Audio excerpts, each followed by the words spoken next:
In the packed Central Station, James Foster found himself blocked by a young girl with crutches. Late for his interview and patience gone, he deliberately shoved past her, sending her tumbling to the ground. He walked away without a second glance, unaware of the distinguished man sipping his morning coffee and watching the scenario play out. The morning rush at Central Station was absolute chaos.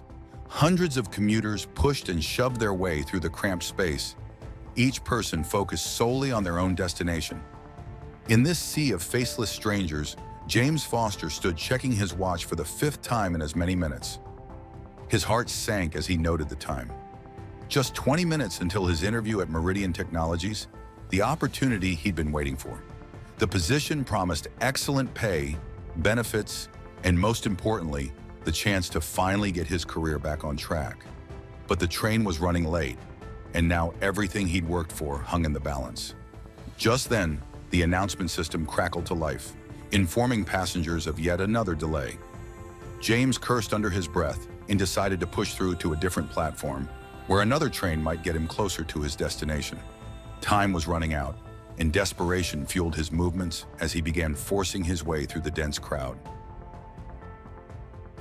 Just as James spotted a clearing ahead, his path became blocked.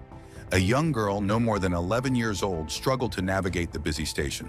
She wore braces on her right leg and moved painfully slow with her crutches. The narrow passage to the platform made it impossible for James to simply go around her. James checked his watch again. 17 minutes. His future was slipping away with each passing second. He stepped forward, his voice sharp with impatience. He told the girl to move aside. She heard him and tried to comply, attempting to press herself against the wall to create space.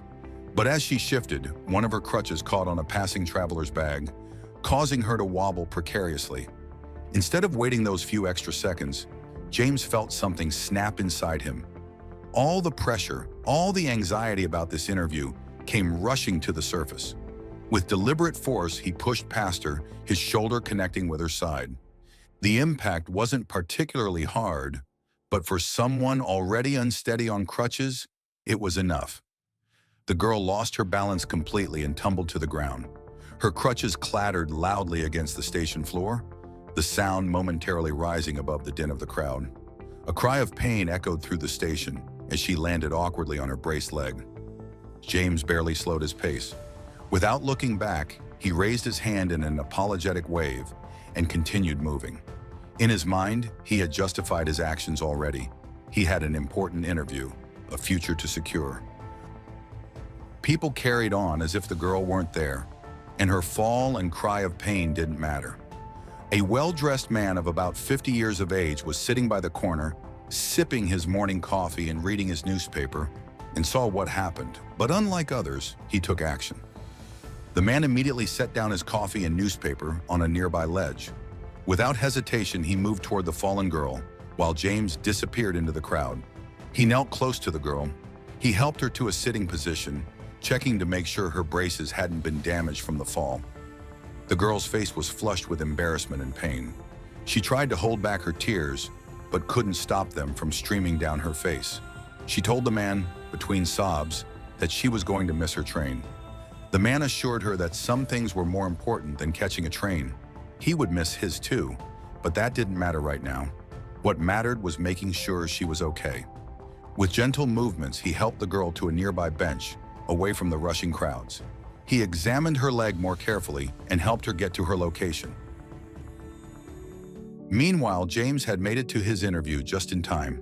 The small voice of conscience that had briefly surfaced was quickly silenced as he shook hands with the HR manager. Throughout the interview, James was charm personified.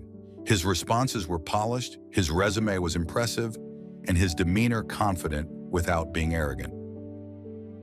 By Friday afternoon, James received the email he'd been waiting for, an offer letter for the customer service position at Meridian Technologies. The salary was even better than advertised, and he would be starting on Monday. Finally, things were looking up. Monday morning arrived, and James stepped into the sleek, modern lobby of Meridian Technologies feeling like a new man. He was escorted to his department, shown his workspace, and introduced to a few team members. As James settled into his new desk, arranging his belongings just so, A warm voice greeted him from behind. James turned to find a well-dressed man extending his hand. The man introduced himself as Norman Chambers, the CEO of Meridian Technologies, explaining that he liked to personally welcome new team members to the company. James nearly jumped from his chair in excitement. He shook Norman's hand enthusiastically, expressing his gratitude for the opportunity to work at such a prestigious company. Norman nodded, a pleasant smile on his face.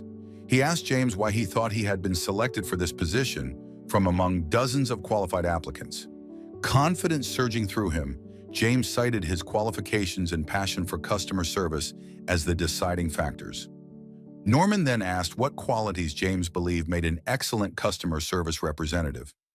James didn't hesitate to list them: communication skills, product knowledge, patience, empathy, and problem-solving abilities. The CEO's expression remained friendly as he asked if James believed he possessed all these qualities. James assured him that these qualities were at the core of his professional identity.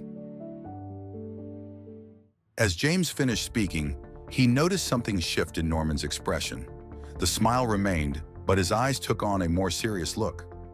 James felt a sudden chill, though he couldn't explain why. Norman spoke again, his voice still pleasant, but carrying a new weight.